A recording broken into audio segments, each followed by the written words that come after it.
Bien, para poder complementar entonces ese esquemita acerca de las funciones y el trabajo que hacen los bancos, vamos ahora a establecer una de las políticas más complicadas que tiene que realizar el Banco Central de Reserva.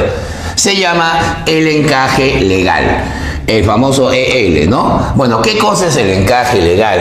La gente lo confunde siempre con el fondo de reserva, con el fondo de contingencia, que son cosas muy diferentes, ¿ya? El encaje legal es una política que solamente la puede controlar el Banco Central de Reserva del Perú, ¿ya? Te voy a explicar por qué. A ver. Decimos así, el encaje legal es una fracción, ¿ya? O sea, es un porcentaje, es una especie de proporción de los depósitos, ahí está, que los bancos deben inmovilizar en el Banco Central de Reserva del Perú. Acuérdate que el BCR tiene como función principal regular la moneda para preservar la estabilidad de esa moneda. Ahora, ese porcentaje que los bancos inmovilizan lo hacen con la finalidad de, digamos, primero, de controlar la masa monetaria, ¿está bien? O sea, controlar la cantidad de dinero que los bancos pueden, obviamente, movilizar en la economía. Acuérdense que toda emisión primaria, ¿no? O sea, toda base monetaria tiene que ser, pues, el pasivo que asume el Banco Central de Reserva. Cuando uno tiene en el bolsillo un billete de 20 soles, ahí dice Banco Central de Reserva. O sea, es un pasivo que tiene el Banco Central con la gente. Igual pasa también con los bancos, ¿no? Es obvio que si el encaje sube, entonces los bancos van a tener que reservar más depósitos en el sistema del Banco Central, lo cual haría que su liquidez vaya bajando. Pero si el encaje legal lo reducimos, hará que los bancos tengan mayor liquidez. O sea, el encaje es como un control remoto que tiene el BCR, ¿no? Si el BCR quiere expandir la masa monetaria, reduce el encaje. Pero si quiere reducir la masa monetaria porque ese exceso de masa puede crear inflación, entonces lo que tiene que hacer es subir el encaje, ¿no es cierto? Es una forma de proporción inversa que se da entre encaje y la masa monetaria. Vamos a poner un ejemplo en un ratito, ¿ya? Pero además también el encaje le sirve al banco para respaldar los depósitos, ¿no? No es que devuelva el dinero, sino es como un respaldo que el banco tiene para poder cumplir sus obligaciones con el público, ¿verdad? Por ejemplo, si el encaje fuera, a ver, exagerando, 50%, significa que de cada 100 soles que el banco capta, de cada 100 soles que el banco recibe de ahorros, va a tener que guardar 50 soles en el BCR. Por lo tanto, le quedaría solo los otros 50. Esos son los 50 que va a poder prestar. Por eso que muchos se preguntan, ¿por qué es tanta la diferencia entre la tasa activa y la pasiva, ¿no? A veces la diferencia llega hasta ser 20 veces, ¿no? ¿Y eso por qué se da? Porque justamente el encaje es un freno que tiene el banco para no usar todo el dinero que el público ha depositado. ¿Se imaginan que el encaje sea cero? Cuando el banco necesite dinero, cuando el banco no tenga liquidez, va a tener que acudir a quién, pues, ¿no? La respuesta es a nadie. Pero si hay un encaje, pues hay una solidez, ahí le da una cierta solvencia, digamos, una cierta garantía al banco de que podrá tener liquidez en cualquier instante. A ver, hagamos un ejemplito. Vamos a imaginar que el banco recibió un depósito de 1.000 soles, ¿ya? El público ha depositado 1.000. Y el Banco Central de Reserva fija un encaje de 12%. Eso significa que de estos 1.000, el 12% lo va a tener el BCR. Eso sería 120 soles, ¿correcto? Por tanto, al banco le quedaría la diferencia entre 1.000 y los 120. Eso daría 880. Al final, si sumamos, daría 1.000 soles. Pero el banco ya no va a poder prestar esos 1.000. Solamente prestaría 880. Profesor, una pregunta. ¿Y este encaje bancario que está estancado, lo tiene en la congeladora? No. El Banco Central con ese dinero realiza otras operaciones. Por ejemplo, las operaciones de mercado abierto, o sea, compra y vende bonos, ¿no? O de repente con ese dinero realiza las operaciones de redescuento, o sea, significa que el Banco Central le compra a los bancos títulos valores como por ejemplo letras, pagarés antes de la fecha de vencimiento, pero que ya el banco a quien le compró anteriormente también había comprado a otro cliente, por eso se llama redescuento, es como un descuento sobre el descuento, ¿no? Que se realiza sobre los títulos títulos, valores, ¿no?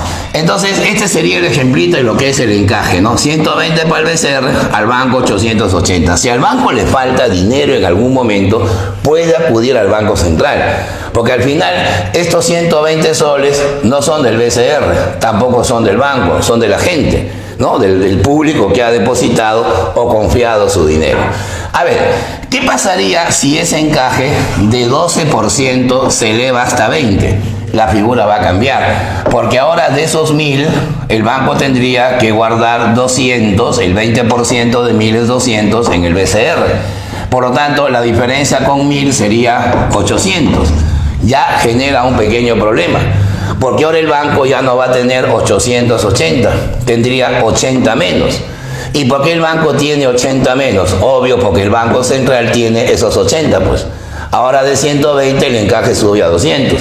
Lo cual implicaría que al subir el encaje, el banco va a tener ahora menos liquidez, va a tener menos soles para poder colocar. Y eso también va a tener una consecuencia, ¿no? Porque yo les pregunto, si ahora el banco va a tener menos soles para prestar, significa de que va a haber una escasez de crédito. Y por lo tanto, si hay una escasez de crédito, va a hacer que el crédito sea más caro. A menor oferta de crédito, la tasa de interés, en este caso la tasa activa, va a empezar a aumentar. O sea, los empresarios van a tener menos acceso a créditos y encima créditos caros, ¿no? Debido al aumento del encaje, ¿ya? Ahora, el Banco Central se arrepiente y de 12% decide bajarlo a 7%.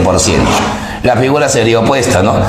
El 7% de 1000 sería 70 soles, ¿no? O sea que la diferencia con esos 1000 sería de 930. Mira qué sorpresa. Ahora el banco ya no tiene 800. Por arte de magia, ahora tiene 130 soles más. ¿Por qué el banco tiene 130 soles más? Porque el BCR ahora tiene 130 soles menos. O sea, lo que el BCR pierde, el banco lo gana. Y lo que el BCR gana, el banco lo pierde. ¿Se dan cuenta? Todo por el encaje. Pregunta, ahora el banco tiene más dinero. ¿Y por qué tiene mayor liquidez? Porque el encaje legal se ha reducido. Y esto al final puede traer una consecuencia no solamente de que puede aparecer la inflación si los bancos usan el dinero de manera pues no adecuada, no eficiente, pero sí va a generar un beneficio a la inversión, porque los bancos van a tener más soles para prestar y como tienen más dinero para prestar, hará que la tasa de interés, que es el precio del dinero, empiece pues a reducirse.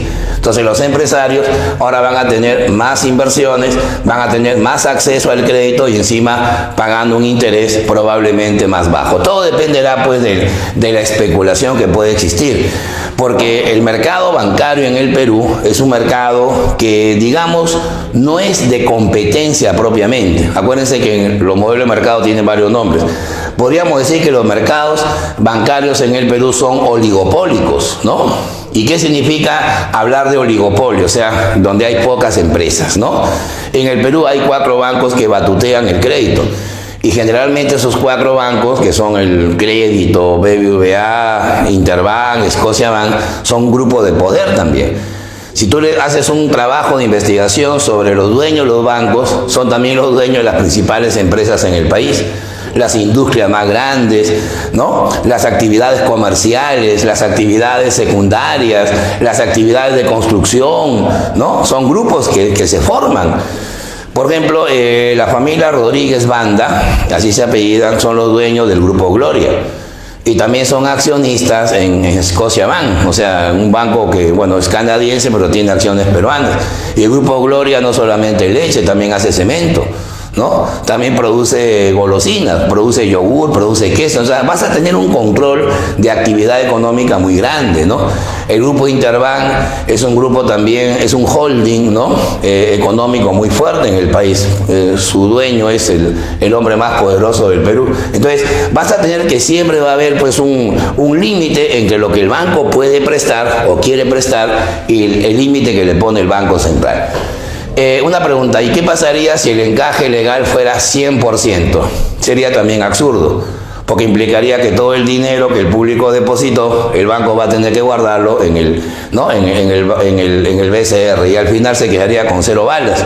y con 0 balas no prestas nada. Y si no prestas nada, entonces ¿cuál es el negocio? Por eso el encaje siempre está regulándose a través de la autoridad monetaria, ¿ya? El encaje es la política económica más importante porque permite a nivel monetario controlar la liquidez, ¿no? Controlar y garantizar los depósitos, ¿no es cierto?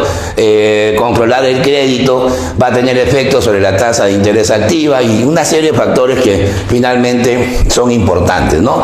Otra cosita, dentro del encaje legal hay dos encajes, digamos, en subdivisión. Está el encaje básico y también está el encaje marginal. El encaje básico es un porcentaje sobre una cantidad de depósitos. Digamos, 7% es el encaje básico, ¿no? En cambio, el marginal es un encaje adicional, ¿no? Por ejemplo, la superintendencia le dice al banco, mira, si tú aumentas los depósitos en un 100%, el encaje marginal va a ser menos que si lo aumentas en menor proporción. Eso con la finalidad de que el banco disponga de más liquidez cuando capta también más liquidez, ¿no es cierto? Eso es lo fundamental, el encaje marginal. Pero esas ya son políticas un poco más complejas. Lo importante, muchachos, es que ustedes aprendan que el encaje legal es la base para el control de la liquidez, ¿ya? Bueno, entrando ya a las operaciones bancarias, vamos a dividirlas, como lo dice la teoría, en dos partes. Van a estar las operaciones pasivas y las operaciones activas. Ya, ¿la diferencia cuál es? Las pasivas las realiza el banco con los agentes en superávit, o sea, captan dinero. Las operaciones activas las realiza el banco con los agentes en déficit, o sea, les da dinero, les coloca dinero. Pues bien, en las pasivas vamos a encontrar básicamente tres, ¿ya? Vamos a diferenciarlas en lo que representa pues su digamos, aplicación. Los depósitos a la vista es el principal, ¿no?, componente en la captación de fondos. O sea, hagamos una estadística. De cada 100 soles que el banco capta, aproximadamente 60, o sea, más de la mitad, son depósitos a la vista. ¿Qué son depósitos a la vista? Son las cuentas corrientes, ¿no es cierto?, que el público, generalmente las empresas, ¿no?, que también son públicos, ¿no?, van a tener en el sistema bancario. El sistema es el siguiente. El empresario, por ejemplo, cada día mueve 2.000 soles en ventas. Tener en el bolsillo 2.000 soles o guardaditos es peligroso. Entonces, todo ese dinero que se va obteniendo se va depositando en la cuenta corriente. Y el señor, el titular de la cuenta, va a tener en su poder una chequera. De tal manera que con esa chequera va a poder hacer pagos a terceras personas. O sea, el cheque es un medio de pago. El cheque es dinero, ojo, La gente dice que es cuasi dinero. No, el cheque es dinero, solo con la diferencia que el cheque tiene una, digamos, liquidez no tan aceptable como la tiene el circulante, ¿no? Yo voy a una bodega con un billete de 100, finalmente la tía va a tener que cambiarlo, ¿no? Va a tener que aceptarlo. Pero si voy con un cheque, es muy probable que no me lo acepte, ¿no? Generalmente los cheques se utilizan para pagos más importantes, ¿no? No vas a usar, pues, una chequera para pagar, pues, un emoliente, pues, ¿no? En la vida, eso no creo que te lo acepte, ¿no? Bueno, así que ya sabemos. Además, el depósito a la vista, como mueve mucho, digamos, mucho monto, mucha liquidez, es el depósito que genera el interés más bajo. Más o menos el promedio está en casi 1%, hasta menos, 0.8% al año. Entonces un alumno me pregunta, profe, entonces mejor saco mi dinero pues para ganar menos de 1%, mejor, pero tenerlo en el colchón o en el colchón bank no es tan rentable, pues, ¿no? Es mejor tenerlo seguro, ¿no?, en el banco, y por la cantidad que se maneja, pues en lugar de estar con sacos de billetes, mejor andamos con una chequera, ¿no es cierto? Así funciona. Bueno, luego están los depósitos de ahorro, ¿ya? Esta es una cuenta de libre disponibilidad. O sea, el ahorrista abre una cuenta con un monto que el banco le exige. Es bajo, se pueden abrir cuentas de ahorro hasta con 100 soles. Y una vez que el banco te acepta la cuenta, te va a dar una tarjeta, ya, que se llama tarjeta de débito, que la tienen en el Perú más de 8 millones de personas. Y con la tarjeta de débito vamos a poder ir al banco, ¿no?, en este caso a los cajeros, a retirar una cantidad, ¿no? Es más, también la podemos usar como medio de pago. ¿no? Con la tarjeta de débito se puede ir a la farmacia, pagar en un supermercado. A veces ni siquiera te exigen el DNI porque saben que es tu dinero, es tu propio dinero que vas a utilizar, ¿no? en una transacción. Por estas cuentas, obviamente el interés que se paga es mucho mayor. En el Perú llega en este momento al 2% como máximo al año. Imagínate, 2% al año. No, pero los bancos son así, pues te pagan ese interés porque el mercado es libre, pues, ¿no? Ya tú eliges, ¿no? Si un banco te paga 2 y el otro te paga 2.2, te vas al de 2.2, pues, ¿no? Ya dependerá de las condiciones, ¿no? La publicidad, que no debe ser engañosa. Por ejemplo, hay bancos que utilizan a figuras públicas para decir, este banco no cobra mantenimiento, ¿no? Es decir, no te cobra por sacar plata del cajero, por tener la tarjeta, pero al final te paga un interés más miserable, ¿no? Bueno, y tercero vienen los depósitos a plazo fijo. Cuidado, a diferencia de los depósitos de ahorro, el depósito a plazo fijo es el dinero que debe estar inmovilizado. ¿Ya? Puede ser por 90 días, 180 días, 270 días, 360 días o más de 360 días. Siempre va de 90 en 90. ¿Ya? El sistema es el siguiente. Tú abres un depósito, por ejemplo, a 90 días. ¿Ya? Si lo abro a 90 días, significa que el banco te va a dar un certificado. No te va a dar chequera ni tarjeta de débito, te da un certificado a plazo fijo, ¿no? Donde aparece el banco tal, aceptó el depósito de la persona tal por una cantidad de, ¿no?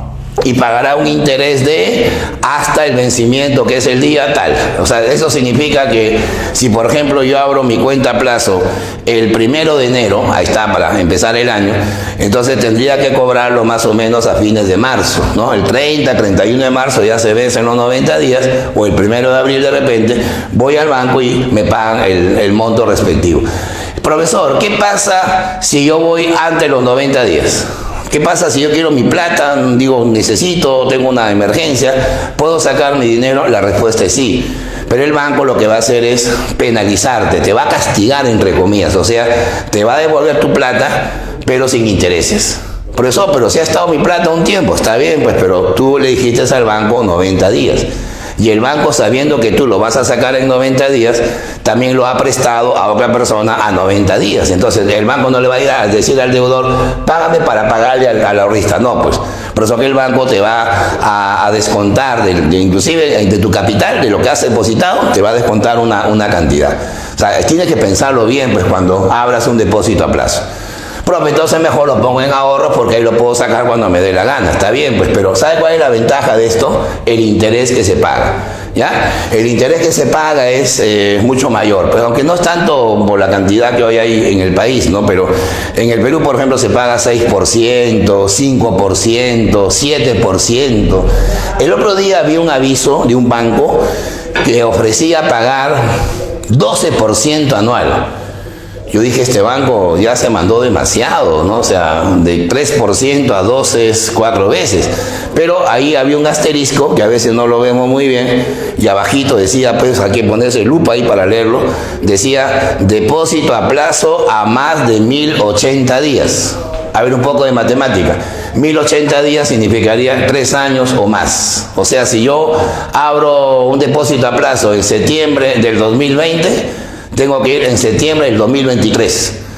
Profesor, y si voy a los 2 años y medio, igualito el sistema. El banco te va a devolver tu plata, pero te va a descontar. Encima que no te pagan ni un centavo de interés, te va a descontar por el medio año que faltaba.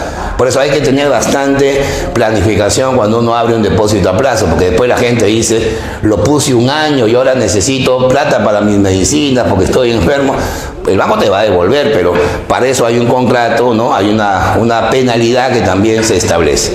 Ahora, la pregunta es, profe, ¿y si deposité a 90 días y yo me acerco al día 100, voy a pedir al banco que me pague intereses adicionales por los 10 días? No, pues, el banco te va a decir, tú dijiste 90. El banco no te paga el exceso, pero sí te cobra el defecto. O sea, te cobra por el tiempo anterior al cual has ido a retirar, ¿ya? Eso se llaman depósitos a plazo fijo. Entonces ya tienes ahí la oferta. Si eres empresario que mueve mucho dinero, te conviene a la vista. Si eres ama de casa, trabajador, que te depositan tu sueldo, estudiante, que te depositan tu propina, manejas cuenta de ahorro. Y si eres una persona que planifica un gasto de acuerdo a un tiempo determinado, una planificación propiamente, será una cuenta a plazo fijo, ¿ya? Bueno, vamos ahora a las operaciones activas. ¿Por qué se llaman activas? Porque ahí el banco está colocando el dinero, ¿está bien? Vamos a ver cómo funciona. Primero están los préstamos directos, ¿ya? O sea, significa que el empresario va a hacer, digamos, colocaciones directas, colocaciones inmediatas, que pueden ser de corto plazo, pueden ser de mediano plazo o también de largo plazo, ¿está bien? Evidentemente eso va a depender mucho del tiempo. Cuando se presta a un año máximo es corto plazo, se presta hasta 5 años mediano plazo, más de 5 años ya es un largo plazo, ¿ya?